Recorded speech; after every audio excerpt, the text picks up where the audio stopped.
This episode of the Fight Within podcast is presented to you by Meguiar's. For over 115 years, Meguiar's has been carefully creating and producing advanced formulas with cutting-edge chemistry to deliver a show car perfect appearance. Whether you're showing on the fairway, finalizing your car for auction, or simply getting your beloved car ready for a weekend drive, Meguiar's is ready to help with their premium car care products to make every automotive surface look its absolute best. Meguiar's, reflect your passion. Make sure to visit them at meguiars.com. What's up, guys, and welcome to another episode of the Fight Within podcast. Today's guest is Mr. Steve Martin. We've had him on before to talk about legacy builders and the story behind that and your motivation. But you recently completed an Ironman, and no offense, but at your age, it's not something that I would probably take up or look forward to. But what's the motivation behind that, and what was the process like in doing that? Kind of like tell us a little bit about where that started. Cool. I'm only 47. Even then, I'm 33 and I don't want to do it now. 33 and I should qualify. It was the 70.3, which is the half, but it is the hardest course in North America, St. George, Utah. So we didn't know that signing up. You did? Wasn't the smartest thing to sign up for the hardest one, and everybody I know that did them and had done that one, they're like, "Oh, you're doing? Yeah. Which one? St. George. You're starting with that? Why? Well, that's really hard." So, and it was really hard, but going back, and we have, so right now in the books, we have the half in Oceanside in October that we're doing, and I say we because I have a buddy of mine that I train with. This is a good friend of mine. And then we're doing Cozumel full. We do the full triathlon in Cozumel in November, and then the following March, we're deciding whether we're going to do the half or the full in New Zealand. So we have destination races planned. All to say, so the catalyst came about as just a struggle with life and everything it throws out at you. I think we talked a little bit in the last podcast that a couple years ago I lost my nephew to suicide, and he worked for me, and it kind of really came out of the blue. We knew he was struggling, with marriage problems and stuff that most of us struggle with, but we had no idea he was at a critical point, and so he had never mentioned taking his own life to anybody. And I saw him every day. He would come into my office. We would process stuff, from his marriage perspective to spiritual things. And so it rocked me pretty hard when I got a phone call on a Sunday, and it was my mom, and she goes, "Andrew's gone." I'm like, "What do you mean?" She goes, "Andrew's gone." And I said, where'd he go? She goes, "He passed away." And I'm like, "Wait, what?" And it's a Sunday, like 10 o'clock, etched into my brain. I'm like, "What happened?" And so she just went down the process. I said, "So wait a second. So they're working on him, right? Like they're trying to revive him." She's like, "No, he's gone." And so you go from playing with your kids literally in the pool on a beautiful July Sunday morning to your nephew's gone. And so kind of my ritual every morning at Legacy, I come in, I start a cup of coffee. Wish I had Hidden House. There we go. I don't. So we have a Keurig.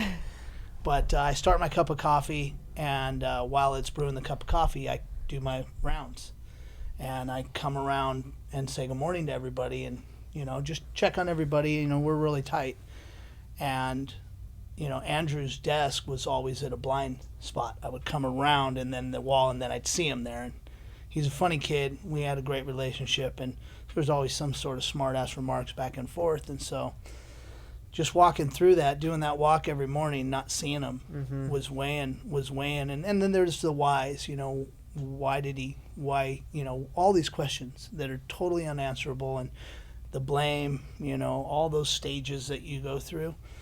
And so that started to weigh me down more than I had really realized. But you still get up every morning because you've got responsibilities to employees, to family, and so that plagued. Well, all the while, my mom was battling stage 4 colon cancer at the same time.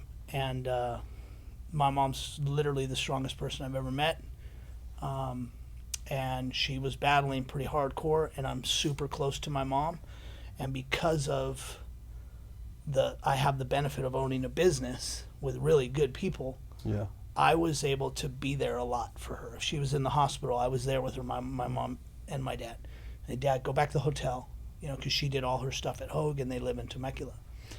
And so I was with her through that whole cancer journey, and spiritually I was good. I knew she was good, and I knew she knew where she was going, and all of that was great. But you see that person who's literally holding the whole family together and is the one pulling together Christmas and Easter and every birthday and everything. She's just really the glue of the family. Cliche as it may be, is who she was. And for me personally, I leaned on my mom for a lot of advice, for a lot of love, or, you know, it was like, you know, that Dane Cook skit where she's like, oh, Dane, you know, she's always talking him up, and that was my mom. She was my cheerleader. She'd always, if I was in a bad spot or needed anything, I'd call my mom, I felt better. And so when she passed away, and it was a very violent, it was a very difficult time. The last few minutes of her life was horrific, and it was mentally anguishing to see somebody you care about not being able to help them. And so I carried that really heavy, and I carried a burden being the youngest, but in a way a leader of the family. So I carried that pretty heavy, and I didn't know how heavy it was. And that, coupled with the fact that I kept getting that visual, like my mom was this saint, wonderful lady, and all as I could remember was the last breath she took, which was not pretty. So I really struggled a lot, and I really put on a happy face, because I still had kids, I still had a wife, I still had friends, family, and people that, I don't want to say depend on me, although that was a big weight that I carried. But for a lot of my friends and family, I'm my mom, who my mom was to me. And so you're kind of faking it a lot of the time, and you're faking it. And every day I was faking it more and more, and every day it was harder and harder to fake. And you know, I never get super out of shape, but I was kind of out of shape, and I wasn't feeling good about that.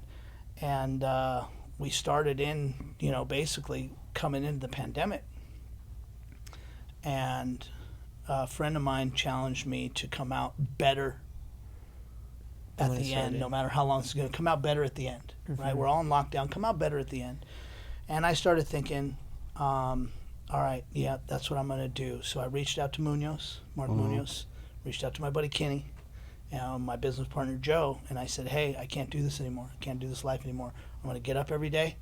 I'm going to do something productive for my health-wise. I'm going to change my diet. I'm going to start exercising. I'm going to start running. I'm going to start doing jiu-jitsu again. I'm going to start sparring. I'm going to do whatever I can to feel better about myself. We just ordered a Peloton. I'm getting after it. And so I did, you know, and we were all texting each other 2-3 weeks. All the other texts start falling. 2-3 months, they're gone. The texts are gone. But I didn't stop. Yeah. Because the byproduct of doing that and getting up and getting out was, one, you get when you go and I start out with a mile, and then I just wanted to be 10%. I wanted to grow by 10% every week on my distances and my workout times. It was like a mile and a 15-minute hit. Then it was 2 miles and a 20-minute hit. And I started posting them, you know.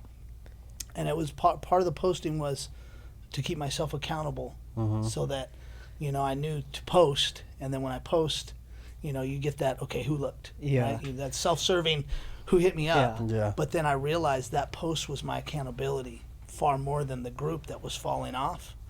So I just kept posting, and I kept growing in distance. And then I hear, hey, you know what? Ever since you've been posting, 5 of my friends, we get together 3 days a week now, and we go and run the stairs here. Or I started working out again. Or, hey, I signed up for jiu-jitsu. And I started getting way more interaction than I thought. And I realized that getting up every morning and moving was giving me endorphins, was putting me in a place where I was ready to start dealing with stuff. Yeah. And so I'd go on. Now I'm up to 5 miles, 6 miles, 8 miles.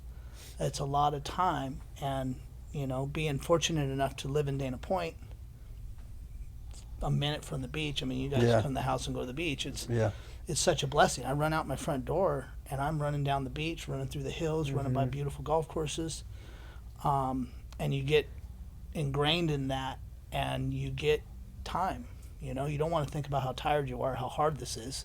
So you just, I personally would use it as prayer time, talk to God time, processing time, because I had reached out to a therapist right after my mom passed, because I knew like what was going on mentally. I couldn't sleep. I still to this day, I sleep with headphones in and I put podcasts on.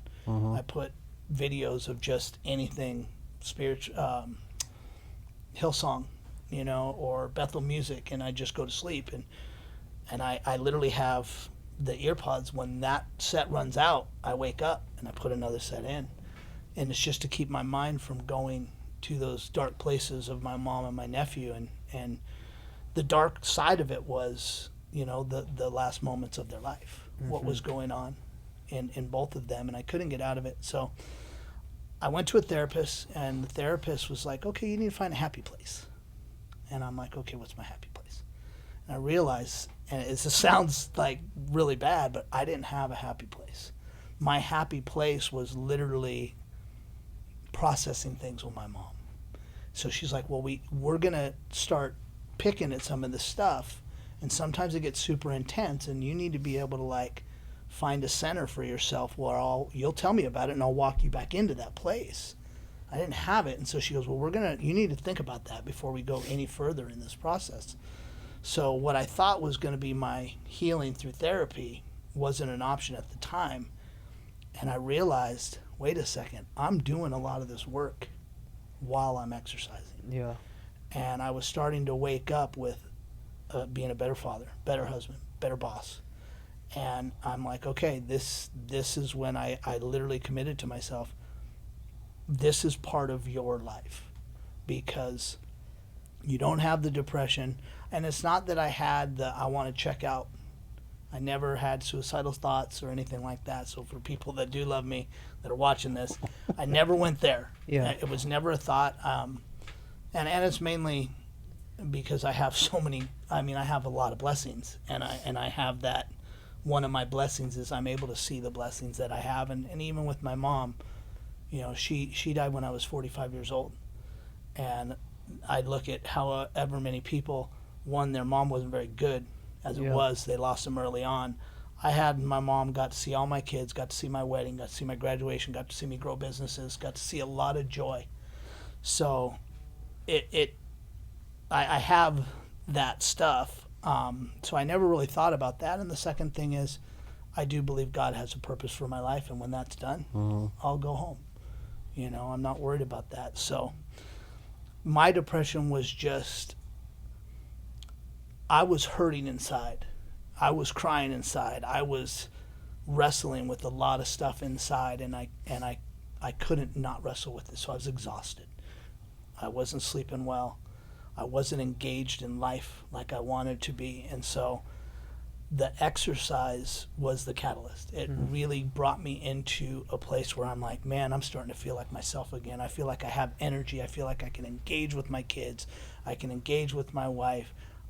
I take pride in the fact that I can sit down with my friends and family, and they can say, hey, I got to run something by you. Will you pray for me with this? Can we process this together? But I wasn't giving that side of me that I think was something God intentionally created me for.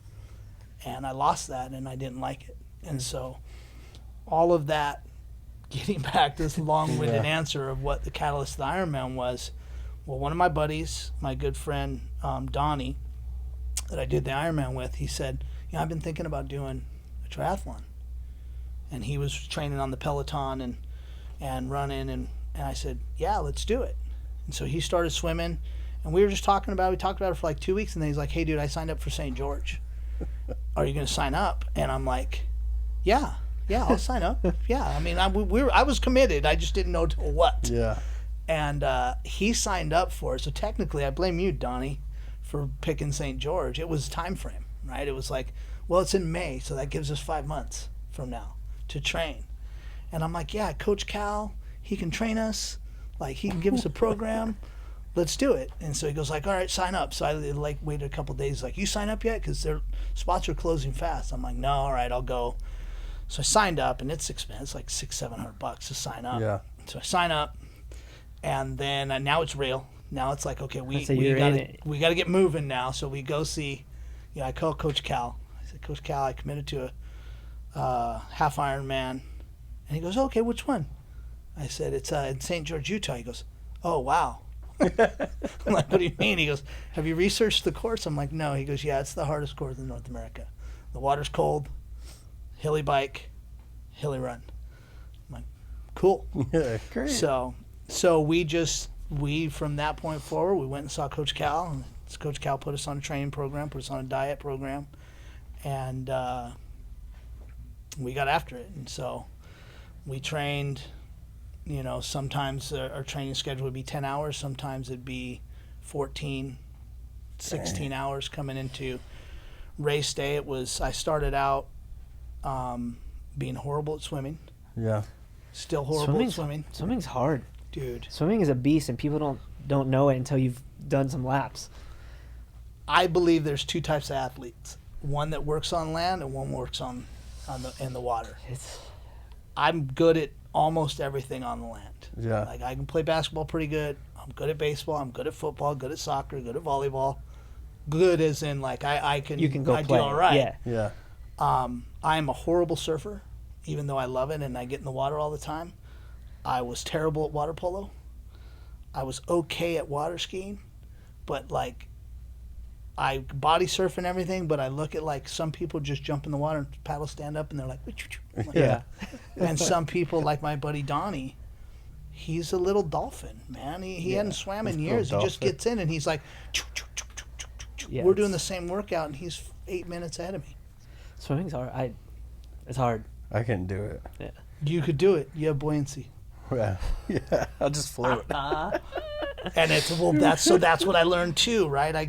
Coach Cal does all these body fat metrics and everything, and I was in pretty good shape because I had already been running for a long time and doing HIIT workouts, and so my body fat's pretty low, and that's not a good thing for swimming. Oh, really? Yeah, because you don't have anything keeping you afloat. I'd say, yeah. And so You got to sit on top of the water. Michael Yeah. Phelps, I'm coming for you. The breathing's different. You when you're running, you can breathe whenever you want. Yeah. Water, you have to find a rhythm. You have to blow out while you're like, it's a lot of stuff. So you had to like learn something new. Yeah. As you're doing it. I could swim, I just couldn't swim effective and efficient. Oh, okay. And so, Which is that's Which is the whole point of it. yeah. yeah, and you're swimming 1.2 miles. Oh, wow. I mean, it's a while. You're in the water for, well, if you're a good swimmer, you're in the water for 32 to 35 minutes. If you suck, you're in the water for 50. Yeah. Right? And so we're swimming, we're running, we're getting together and training, and my wife's giving me the time, because it's a lot of commitment. You got, I've got a couple businesses and then this extra 10, 15 plus hours of training. And, on the weekends when your big training days are, you'll go out on the bike for 2.5 hours, come back to an hour and 30, hour and 40-minute run. And in between that, you started out with a 30 to 40-minute swim. So you're a 5-hour training day on the weekend, and you're an hour to 2 hours during the week getting your training. But what's your thought process through it? Because you had the motivation. The motivation was already there. You started feeling better, start getting healthy. Did you see, as your training progressed or as your training got better, did you notice any sort of difference, whether it was growth or something decreasing with your depression? Like, what was there? Yeah. Were those two kind of hand in hand as you were training? I did have a couple setbacks where I had to take a couple weeks off. Mm-hmm. When I'm training, like, the snooze button doesn't happen. Yeah. The engaging with my kids is easier. Like, it's literally, it's like a mental fog. It's almost like a mental weight, or like, how when they're doing cameras and somebody's disoriented and they just close in on the camera and you can kind of just tunnel. Mm-hmm. That's what it was like. And the training kind of lifted that. It kind of pulled everything back, and I felt like it allowed me to kind of be who I was supposed to be. Yeah. Like, I have responsibilities, and I don't take anything lightly. Like, I'm pretty serious about what I want to do. And when I had committed to this goal, I knew a lot of people, because I'm still posting every day. Mm-hmm. I'm still posting 2-3 workouts a day, and I'm getting feedback. I'm getting people hit me up, and the days when I didn't work out, everything okay? Yeah. And I talked a little bit about the mental health aspect of the post, and I'm seeing the byproducts of my buddy too. Like, he's operating at a high level. And the other thing was, I set a goal, and I wanted my kids to see what that looked like.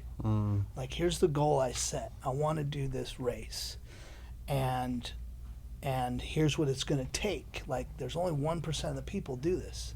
Like, this is a very hard, difficult thing to do, and I wanted them to see it. And then what was super cool is our whole community, like the people we do life with, when we told them we were going to St. George and we were thinking about booking a big Airbnb for this race so that we could all kind of go, everyone we asked said we're in. That's cool. 7 families. That's 7 really families, cool. 50 plus people. We rented this crazy big house just outside of St. George, which is like, I Googled it. It said and I screwed up the Google address because it said it was 12 minutes from where we had to race the morning of. I'm like, right on. So we're driving into St. George a couple days before. Me and my buddy Donnie went up before everybody, and we go to Sand Hollow, which is the reservoir where you're going to do the swim, because you got to get there like 4 a.m. on race day. Wow. So we drive there first to kind of check it out, and we go swim in the cold water to see what it feels like. And then I plug the address in. I'm like, 47 minutes? What? And so I'm like, that can't be right. Plug the address in again. Yeah, it was 47 minutes away. But we got this big house that slept 56 people. What the heck? Wow. So it had a pool. It had 2 little ponds on it. That's cool. It was out in Hurricane, or if you're from Utah, it's Hurricane. And it was pretty cool. So we had, the people we do church with and do life with, all these families just committed to go with all their kids. That's So so there cool. was 7 families, almost 20 kids, a bunch of Wow. adults. That's fun. And the girls planned all the meals, and they cooked all the meals. And Donnie and I got up there a little early, and we got our training in, and it was cool. So we get up there, and we get in the swim. The water's freezing. It's cold, but it's not horrible because we've been swimming in the Dana Point Harbor. My brother lives in Canyon Lake, so we had been doing lake swims, and the water was roughly the same. And I'd come a long way in the swimming because I was just working my butt off to learn how to swim. So I had went from like my 100 time, which for people who swim will get it. My 100 time was like 152. I had shaved it all the way down to like 136. That's a big jump. Huge jump. It took my swim down from roughly 40 something minutes to, if I did well, in the 35 range, Dang. which was pretty good. So I'm feeling good about swim. We swim in there. It's not too bad. I'm like, okay, this won't be too bad. But one of the blessings and curses of COVID, they were doing a rolling start, where before it was free for all. Like, your age group, which was almost 400 people in my old man case, they normally just shoot the cannon or the gun or blow the horn, and everybody just either dives off a dock or runs into the beach.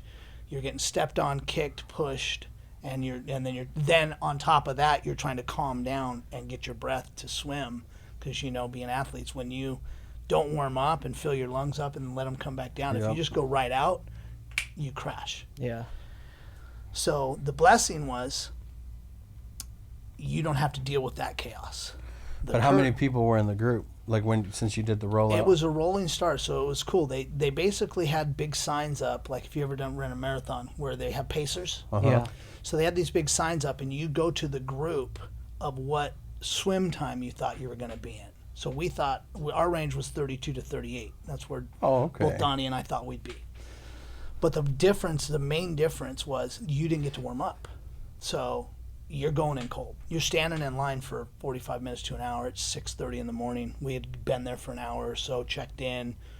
You know, you've got to check in, make sure everything you need for when you come out of the water is at your bike and ready to go. You're wearing your tri-suit underneath your wetsuit. So you're coming out of the water wet, take your wetsuit off, throw your shoes on. Your tri-suit's wet for the first 10 miles of the ride till it dries out.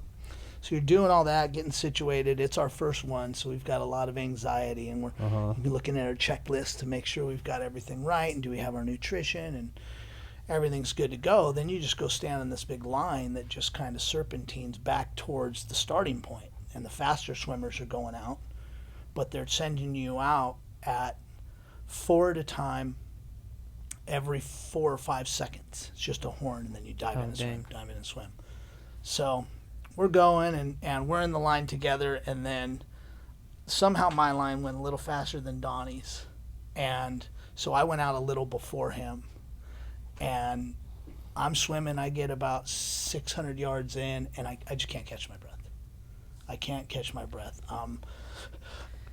And so I like literally kind of swim out of the channel where everybody's swimming. I get out to the outskirts, and I'm just like trying to catch my breath. And I cannot catch my breath. My breath is getting faster and faster.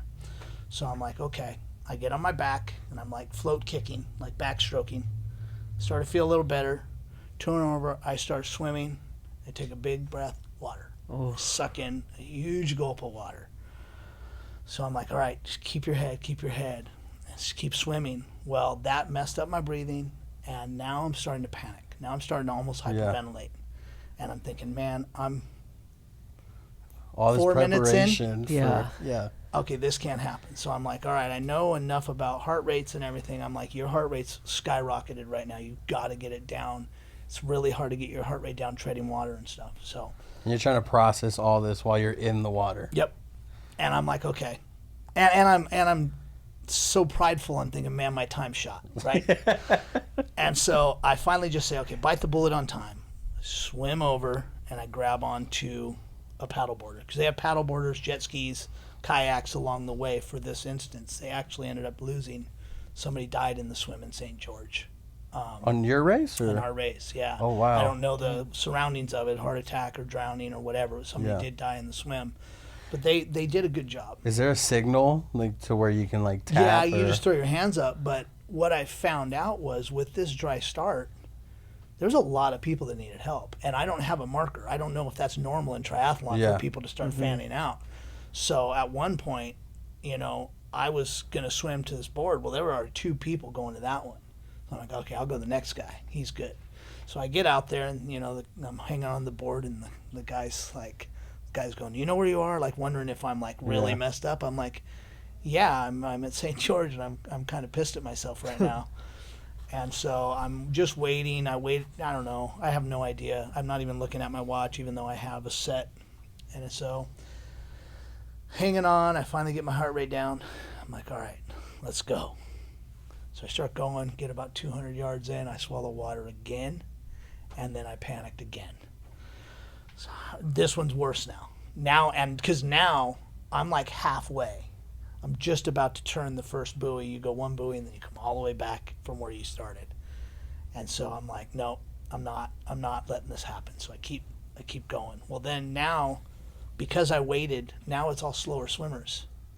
So I'm finally swimming at pace, but now I'm having to stop, go around under, like trying to navigate my way through the slower swimmers, and then I swallow water again. So I finally, I go off to the side again. I hold onto a jet ski, and then I just got really mad at myself. And I'm like, all right, you're going to charge right on this outside. Catch your breath. So I caught my breath, and I just put my head down and swam the last full length at a normal, good race pace. But I started to cramp my legs, and I don't even know why. I don't even know why. I'm hydrated, like... I can only think it's because I was kind of dip dodging and doing stuff I wasn't used to. So I get to the boat ramp. You run out of the boat ramp. I get to the boat ramp, and my inner like groin, like a weird cramp I've never had before, and I'm like trying to get out of the boat ramp. So I just kind of run through it, and then I get to the bike, which is where I excel. Like I'm good on the bike. I'm strong on the bike. Strong legs. So and I'm like, man, I should probably go to the restroom right now. So I take the time. I go use the bathroom. I throw my shoes and socks on, and I start heading out on the bike. And you go downhill at first, and so I start pedaling to get my speed up, and cramps. And I'm like, you've got to be kidding me. And I'm still like in a weird mental state because I thought about quitting in the swim. No, I never would. It crossed my mind, and I had a bad swim, and I'm reeling from the swim, and now I'm dealing with cramps. I'm like, man, this is not good. Grab my water bottle, chug some water, and I have these science and sport energy goo packs. That's like the little gel pack yeah, things. I slam that in, and I'm like, all right, let's go. And I'm wondering all the time, where's Donnie? Like, how did Donnie swim go? Because he's a good swimmer. And I'm wondering if he had the same challenges. And so I'm like, well, I'll catch him on the bike. I always catch him on the bike. So you come down, and then you go up a hill. And I'm just trying to work through these cramps, and I'm not working through the cramps, but I'm pedaling anyways. I'm like, just keep pedaling, because it wasn't really getting worse. It just wasn't getting better. Yeah. So it took me about 10 of the 56 miles to get out of the cramp. Dang. Where I could actually start moving. And so we're going on the road, and it's St. George, and it's gorgeous. And so I was at least calm myself down enough to go, like, take this in. This is the first time you're doing this. Everybody on the course, like, you're right next to people. You're having conversations. Like, it's not just really? like, because the race is against you. Yeah. For most of us. It's not, like, by this time, I came out of the water in 50 minutes. Oh, wow. As opposed to what I thought was going to be 37 if I had a bad swim. And so I'm 50, like, I'm not even my age group. The good guys of my age group are long gone at this point. Yeah. So it really becomes a race of finishing and about yourself. So while you're pedaling next to people, you're talking to them, you know, first Ironman, blah, blah, blah.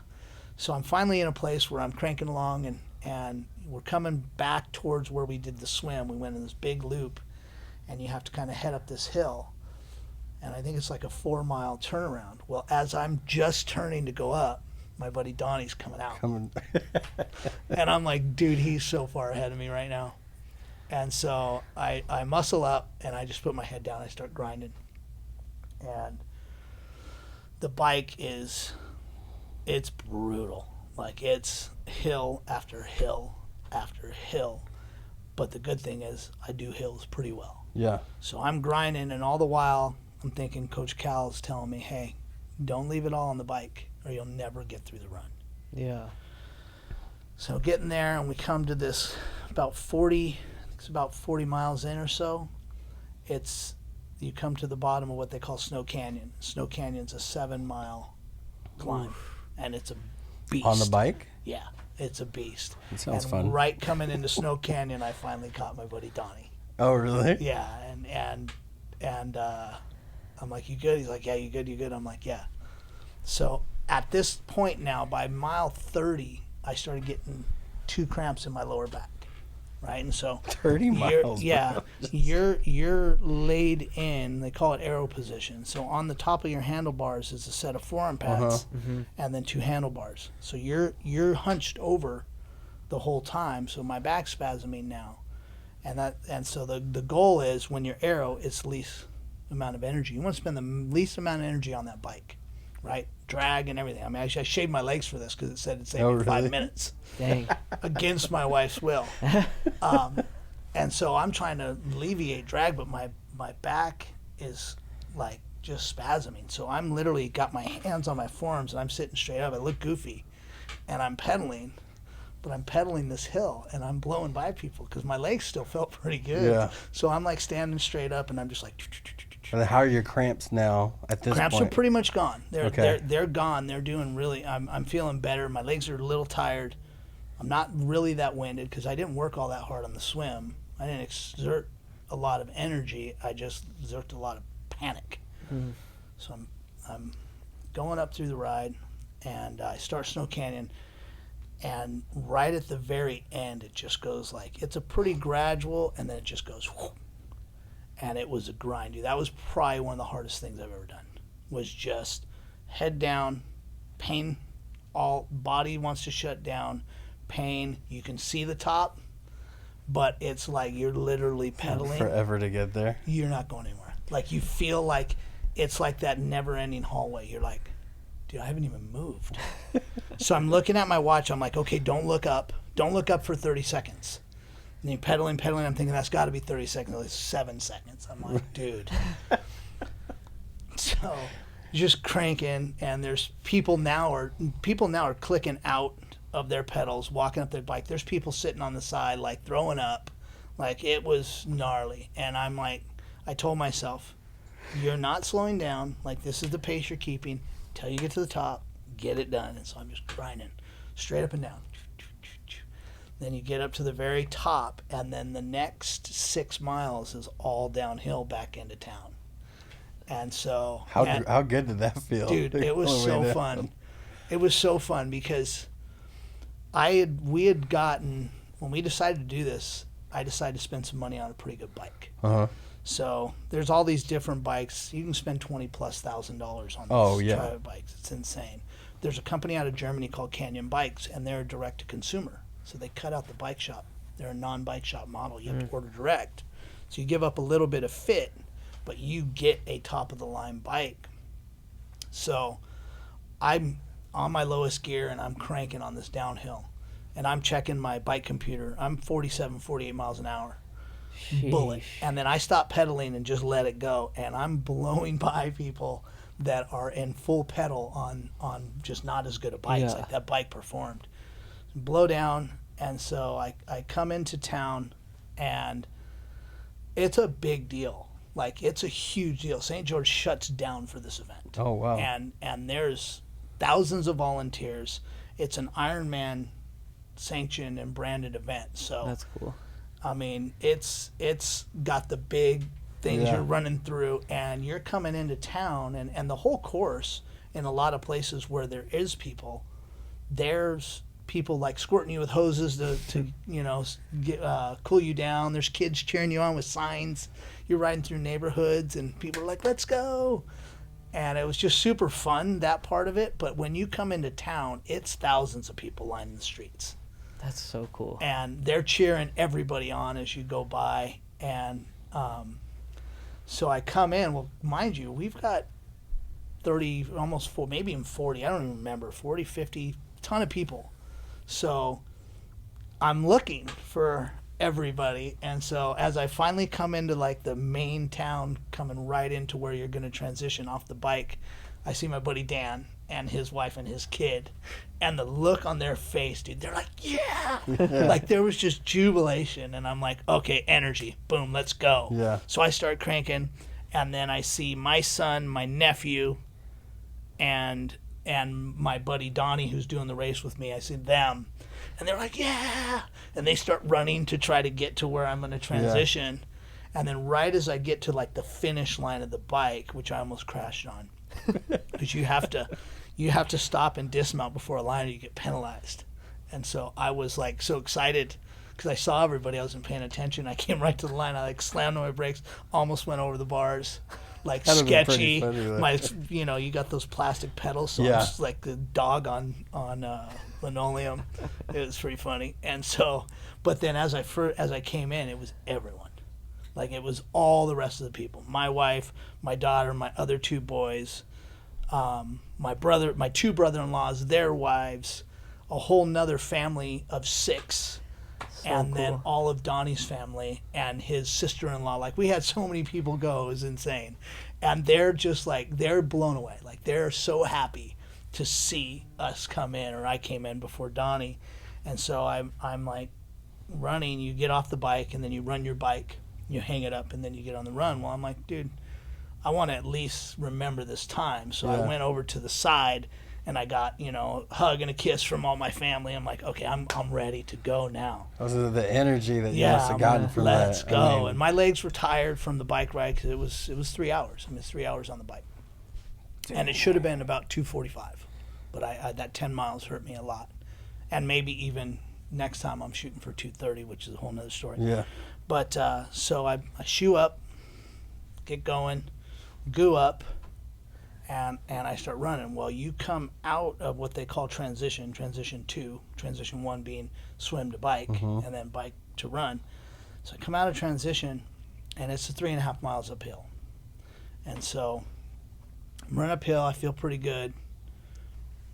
3/4 of the way, cramps in the calves, Again. cramps in my legs, cramps in my quads, and I mean so bad to where I can barely move.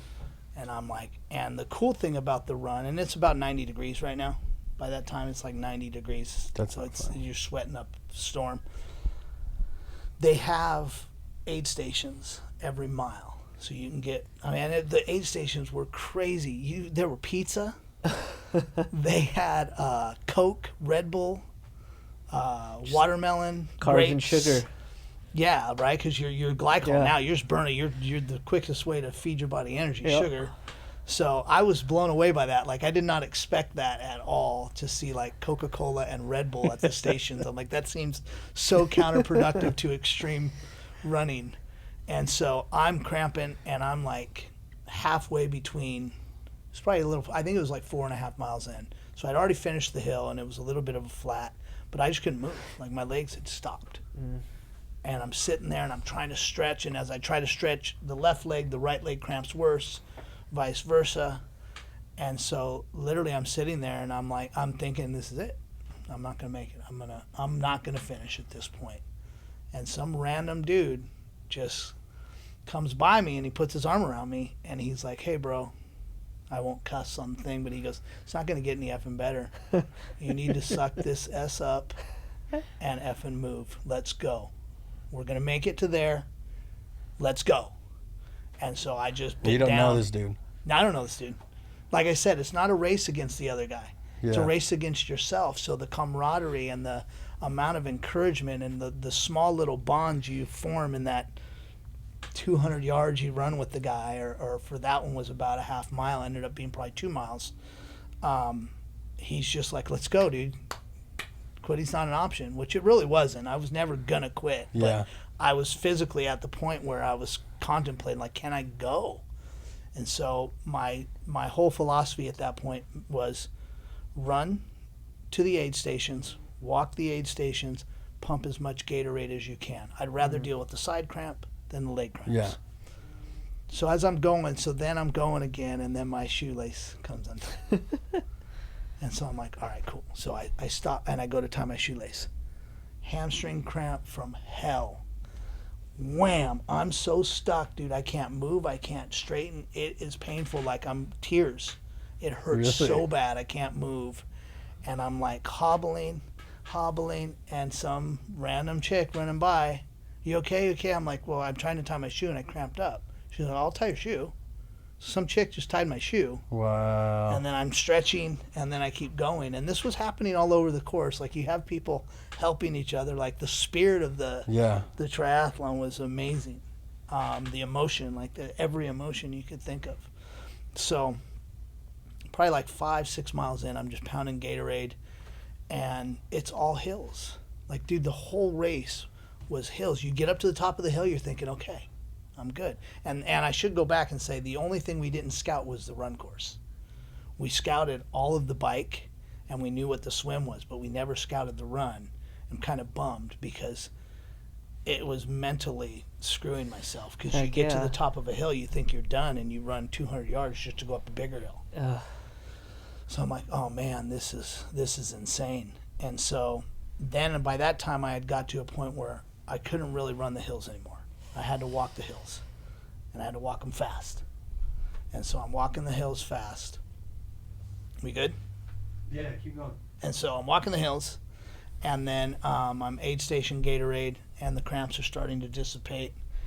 And about 8 or 9 miles in, I started to feel pretty good. So now I'm back to like an 8.5 mile pace. Even with the hills, I'm clipping along pretty good. And then we hit this one massive hill, and I'm thinking, okay, cool, I can hear everybody cheering. So once we hit this hill, it's all downhill from here. And we get to run into town, and now we're done. Like, the hard part's over. So we come to the top of the hill, and I think we're going to do a switchback and go into this tunnel we came up. No. you come up and all you see is this other massive hill. And it's like a line of ants of people just going up this hill. And I'm like, oh, man, I had burnt so much to get to that point. And it was like somebody just punched me in the stomach. Yeah. Man. So there was this older Mexican dude that I'd been running with. You know, we'd see each other. I'd pass him, he'd pass me, I'd pass him.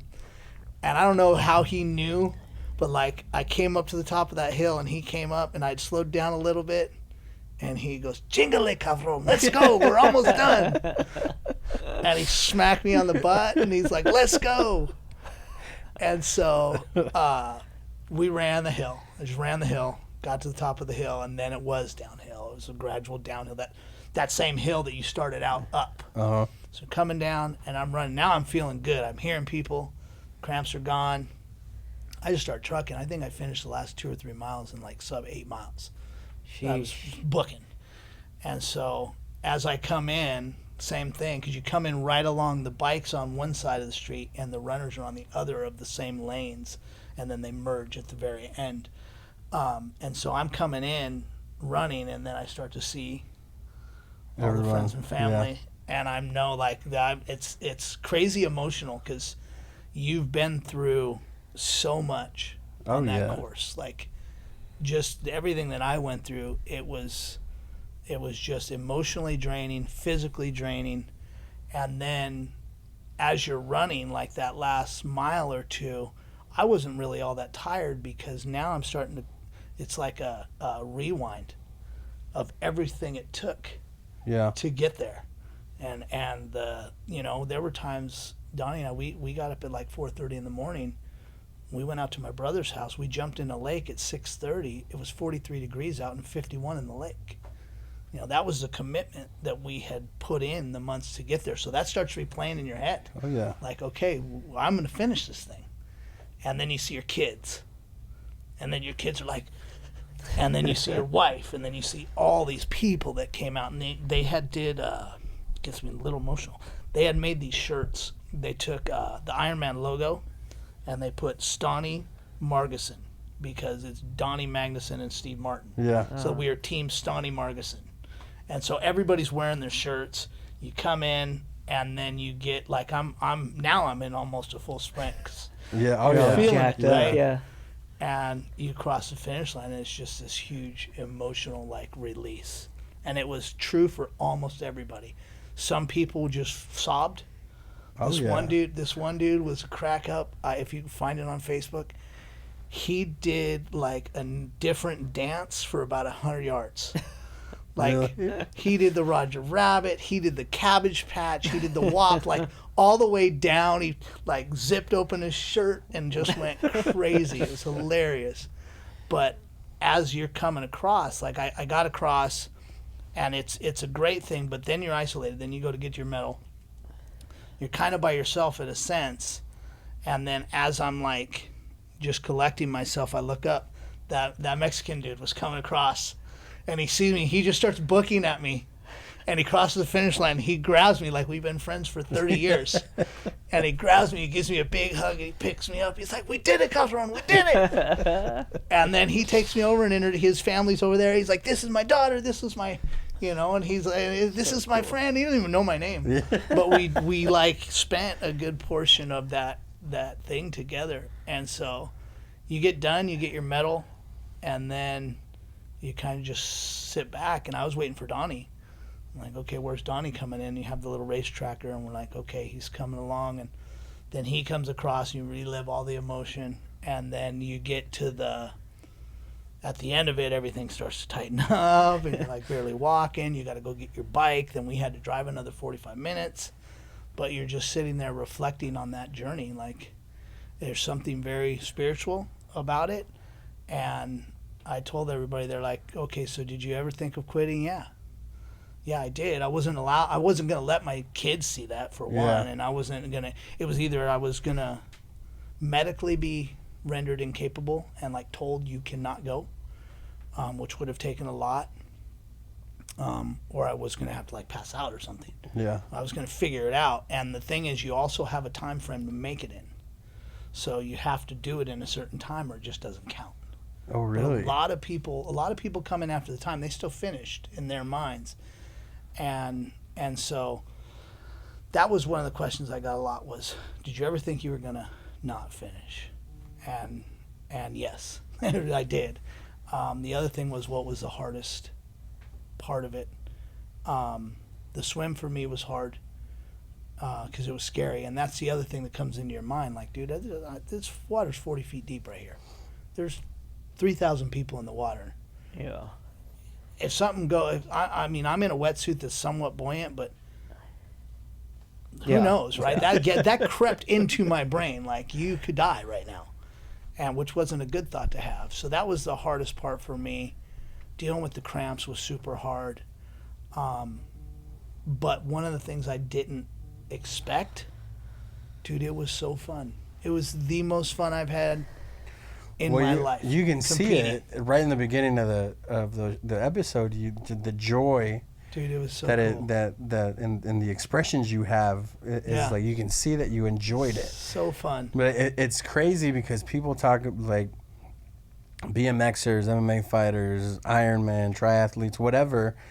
There's something very emotional to it, but it makes you it's fulfillment. There's some sort of fulfillment. And a lot of people don't understand that. What was it for you that brought that sense of joy?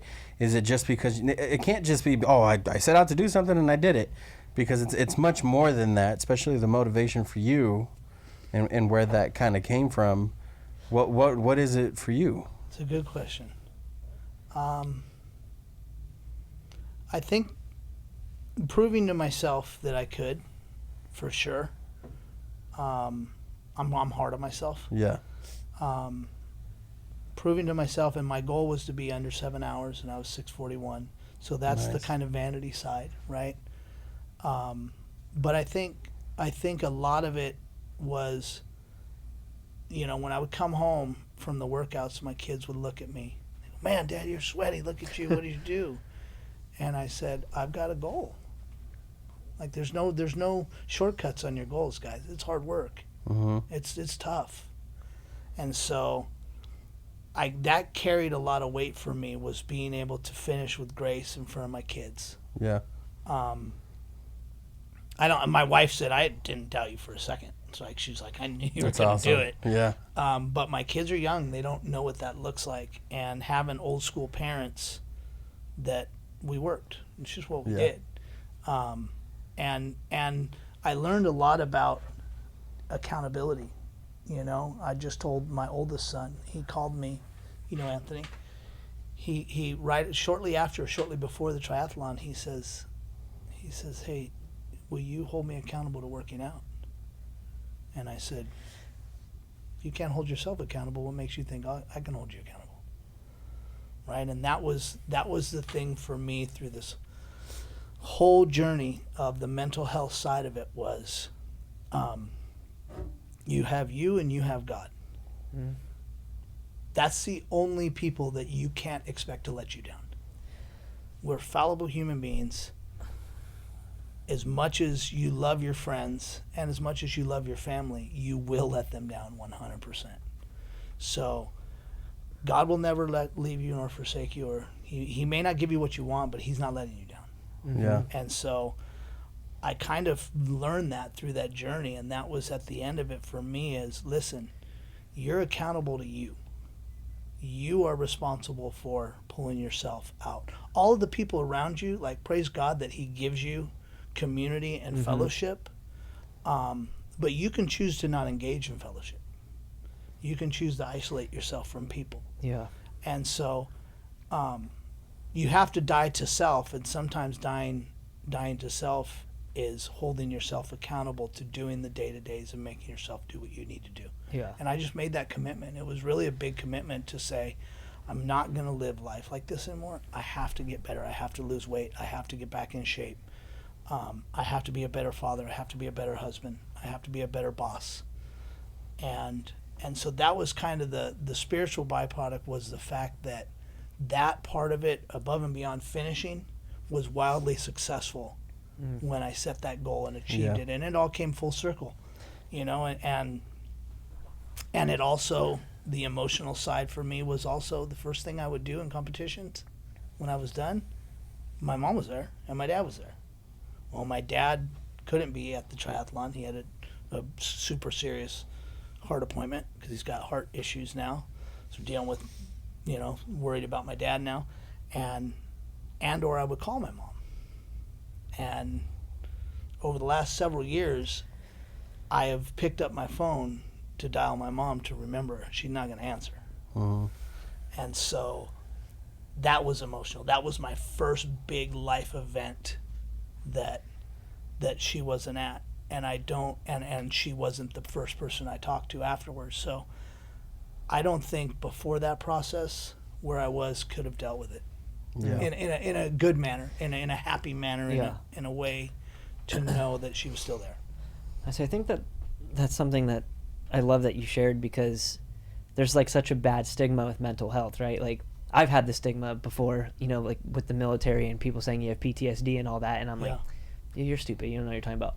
But the fact that you can understand that and recognize it and use it, like mental health isn't always just, oh my gosh, this person's super depressed and they're going to kill themselves. Like mental health is a lot of things. It's having clarity, it's being better, it's having the drive. And what you kind of just said is like, I'm such a big believer in you have a choice. Like we all have a choice. The three of us right here have a choice, whether I'm going to get up and work out or if I'm going to get up and eat a bag of Doritos. I have that choice. Mm-hmm. And so I just love hearing that, because I think for people listening, and even just myself, like you're obviously a very successful guy, and you know you're a little bit older than us, but you're taking everything that you've learned. Like it doesn't matter the success is whatever, right? It's all temporary. It's all going to go away. But using something to get yourself back into a better place, I think is such like a powerful story that, you know, you can have everything you want, you can be the most successful, but if your mental health isn't there, what good is that? And I think in today's world, it's so easy for people to be jaded. Like this guy's got a Bentley, a Maserati, house on a cliff, you know, but they don't know what he's dealing with behind closed doors. Right. And for you to be able to come out, talk about it, use what you're going through in life to just continue to make yourself better. Like I think that's such a powerful story that people need to hear. So thank you for sharing it with us. Like I think I really enjoyed listening to it. I felt like I was in the race. I could I know. I was like, what's next? Yeah, I could picture the older Mexican guy yelling that to you. I picture Manny with the gray beard. Oceanside, October. There, yeah. You got time. Let's go. I would go to it. Or Oh, at you want me least to like sprint? compete? Yeah, let's go. Let's do one. We do at least a sprint. Ooh. A sprint's like 600-yard swim. It's 12-mile bike. A mini one? I could do a mini one. We should do a Fight Within. We're both. Dude, I could for sure do a mini one. Do it. That would be. It's so fun. That's the thing. That was the other thing I did not think I would enjoy. I love swimming now. Dude, I suck at it. I see I'm you still posting terrible. swimming all the time. I know. But I love swimming. Yeah. I look forward to the swim's probably the most fun for me on the training side, and it was the worst part of it for me. And I'm still bad at it. That's so cool, though. I would think about doing a mini one, unless if you're gonna let me use your bike. Yeah. I have another bike. What's the weight limit on? We're gonna need to get you a Camel. I got an electric bike. Can I do it on an electric bike? No, they have it. They do. They have. I kid you not. They have a Clydesdale. They call them the Clydesdale. Anybody over 200 is a whole separate route. Clydesdales. You're gonna win the Clydesdales. You could do it. I know you could do it. Coming for you.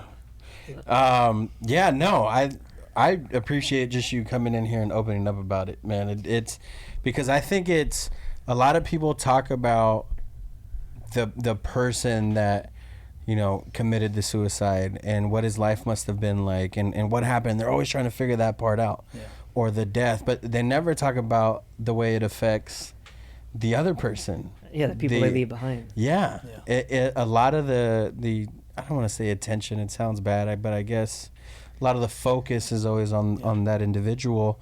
You know, good or bad doesn't matter, but it always affects someone. It always affects something.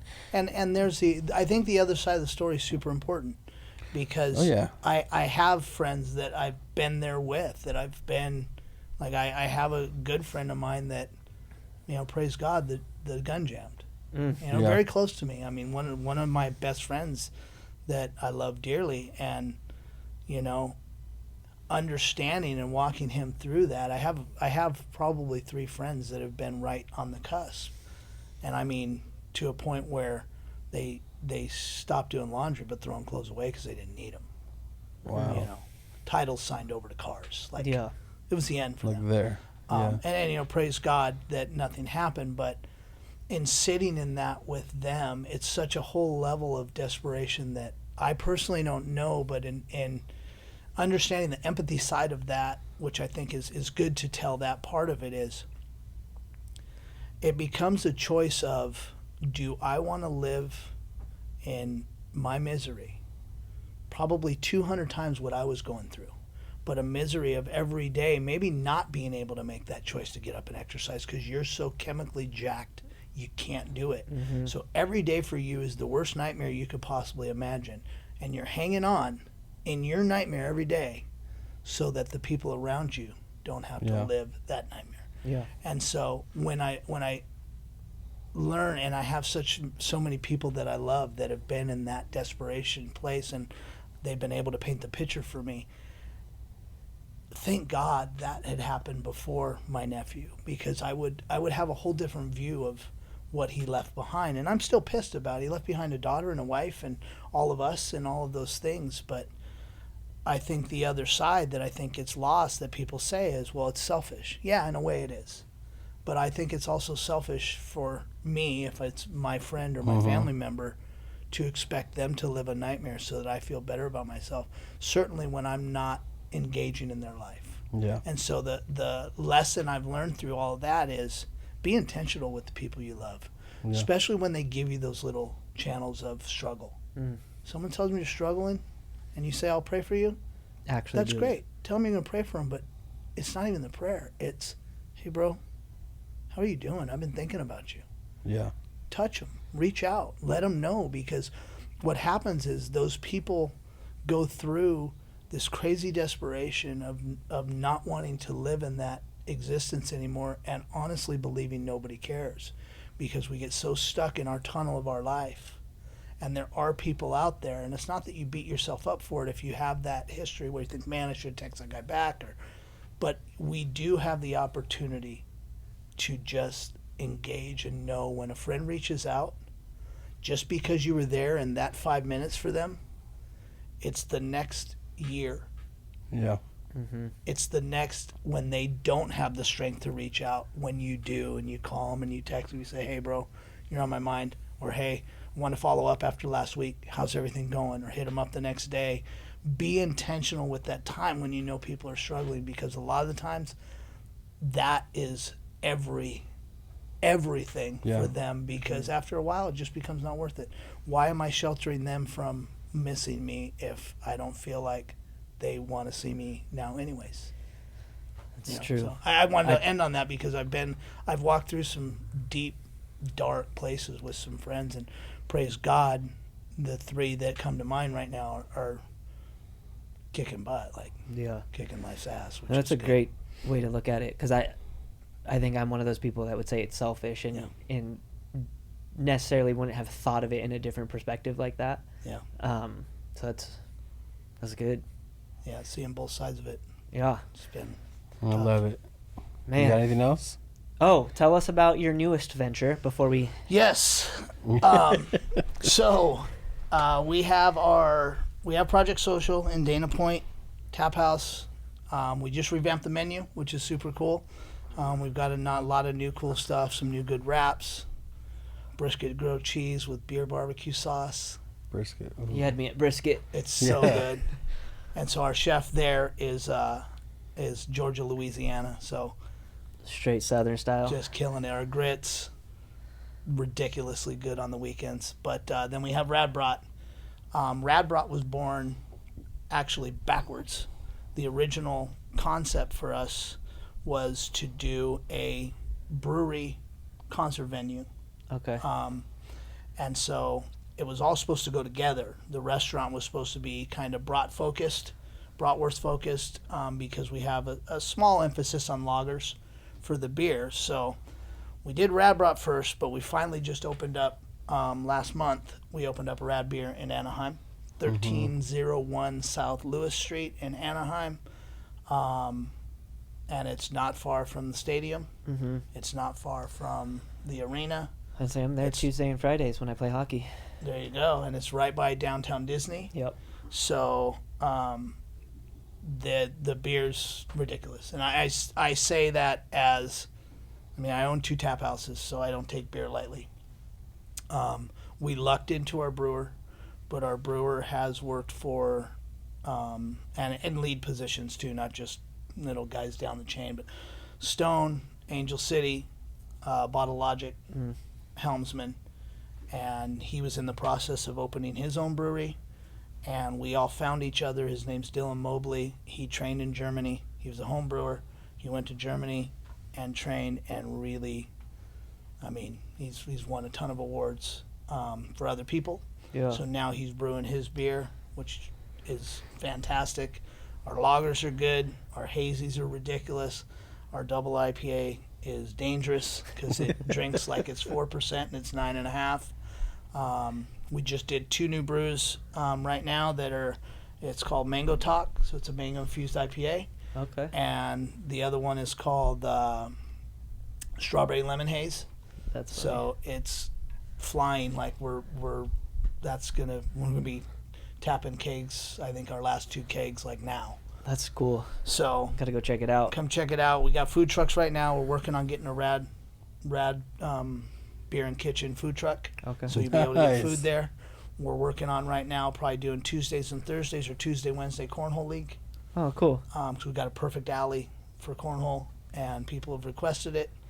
And it's a fun atmosphere. It's kid-friendly, family-friendly, and it's the best place to go. We've got huge TVs, but it's a great place to go to grab a beer before the game. It's $2 off before a game or before hockey game. We also have we'll be doing the fights. Oh, So really? we'll be having UFC fight parties there and bringing some of the fighters out. And we're going to do some special stuff for the Olympics coming up. We're doing Cool. some backyard Olympic games, so you'll be able to go and enter. We'll have probably teams of 2 or 4, and you'll be able to enter in a whole cornhole. Yeah. You know, all the backyard games you could play out there, and then we'll have some stuff That's for the fun. winners for during the Olympics. And you guys will make announcements of all this? all of it on social media. What's Rad Beer Co's our social okay. media. Rad Brought is the worst is Rad Brought, and Project Social is our media there. So we have the 2 tap houses, and we're opening up. So Rad Beer or Rad Brought is we've just added we're adding this weekend new wraps to the menu, a couple new burgers. So we've opened up that whole menu. It's not just hot dogs and brats. That's Yeah. Although awesome. they're dynamic, you've got some great salads now, some great wraps now. I'm not kidding when I say this. Anybody who's had our smash burger, hands down the best burger they've ever had. I'm gonna go get some. Is there food. tater tots there? Tater tots at Project Social, I know, they're so good there. but we've got chili cheese fries at Rad Okay. Brat. And so just so you know, the chili's made every day, fresh. It's not processed chili. It's Nice. legit, top of the Real line chili. ingredients. And our beer cheese sauce, and they were my recipes, so I stand behind them. I promise you. The beer cheese sauce is beer and cheese.